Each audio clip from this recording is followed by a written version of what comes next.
I found this story where it shouldn't have been, and once you hear it, it doesn't let go. Part 1.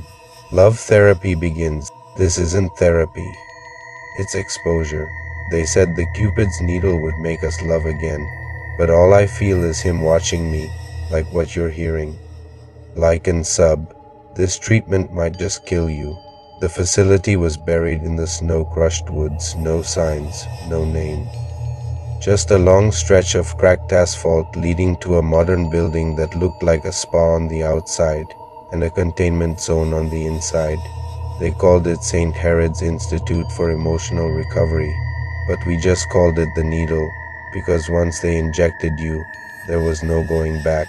I came here to forget her, Elise, the one who carved her name into my chest with her teeth, who said love was a war and I was her favorite battlefield. After what she did, I thought I'd never feel again, but that's exactly what Dr. Arlen promised feeling. Not pills, not talk, something new, something transformative. They called it Cupid's needle, a compound that doesn't just open your emotions, it dissects them, it shows you the origin of your heartbreak, injects it into your bloodstream, makes it dance behind your eyelids.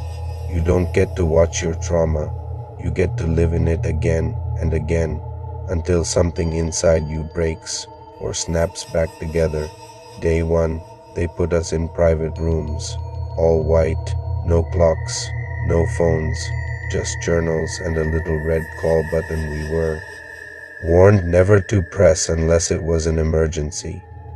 We were told the drug would be administered at night during sleep, that it works through dreams. That's when it starts. The first night was quiet until I opened my eyes and found myself standing in Elise's apartment. But it wasn't a memory. It was wrong. Everything felt waxy. The air smelled like rotting flowers. She stood there, smiling, but her teeth were too many. Her eyes were gone. Just holes filled with fluttering wings. I ran, hit the wall, woke up drenched in sweat. That morning, they told me nothing was unusual. Resistance is common in early stages, Arlen said. Cupid only strikes when you're ready. Cupid. That's what they called it, like it was a being, a presence, a thing that aimed at you. But I knew what I saw, and I wasn't alone. Another patient, Mara, refused to speak the next day, just stared at the wall, her arms covered in scribbled hearts done in her own blood. When she finally whispered, she said, "He came for me, the wings, the needle's real." And that night I saw it again, not Elise, something worse, a figure crouched over my bed, eyes stitched shut, arms too long, whispering in a voice that sounded like her and didn't. "You let me in," it cooed. "Now feel everything you buried." I screamed, hit the button, but no one came. When morning came, the room was clean. My throat hurt. I was alone again, but my wrists were bandaged. Night terrors, they said. Self-inflicted, but I know the truth. The needle is a lie. This isn't therapy. It's summoning, and whatever I've let in, it's still inside me. To be continued in part 2. Cupid has no eyes. I thought Cupid was a metaphor, but last night he whispered in my ear and slid something under my skin, like what you're hearing.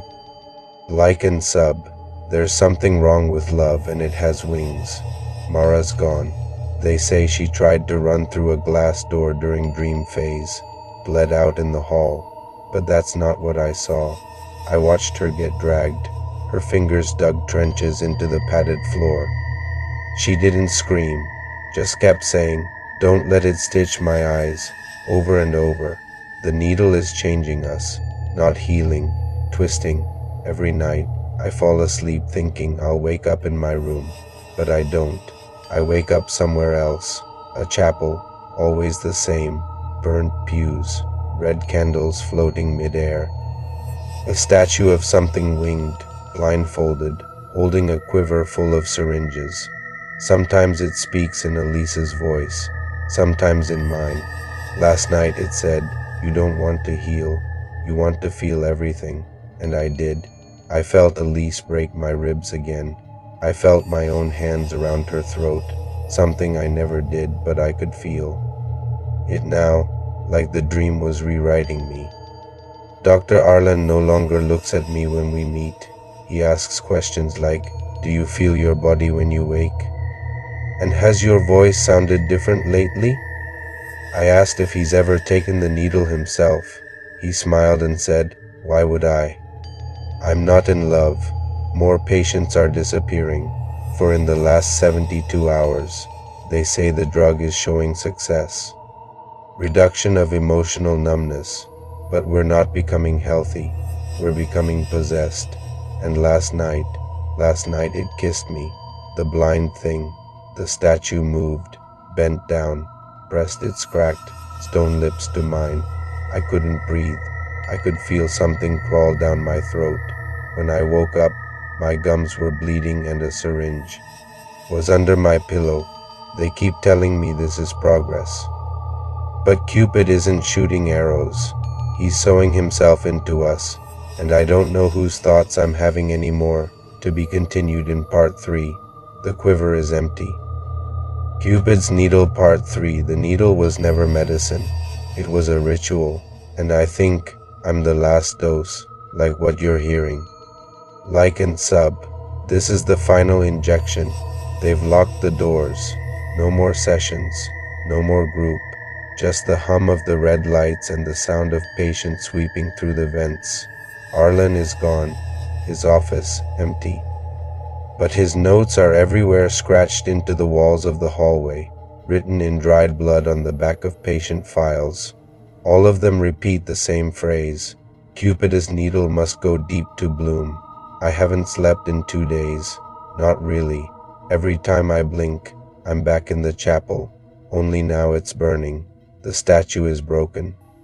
The syringes are empty, and it walks freely among us now. No blindfold, just a face made of everything I've ever loved and hated stitched into one screaming expression. I saw Elise again, but it wasn't Elise. It wore her skin like a Valentine card folded inside out. It asked me if I wanted to forget. I said yes. It said, "Then let me in all the way." And I did. The pain was immediate, like being kissed with razors. Like every lie I ever told myself being peeled from the inside. But when it was done, I felt pure, not happy, not healed, but hollow ready. That's when I understood. The needle doesn't cure heartbreak. It transfers it into something else, something winged and ancient and hungry.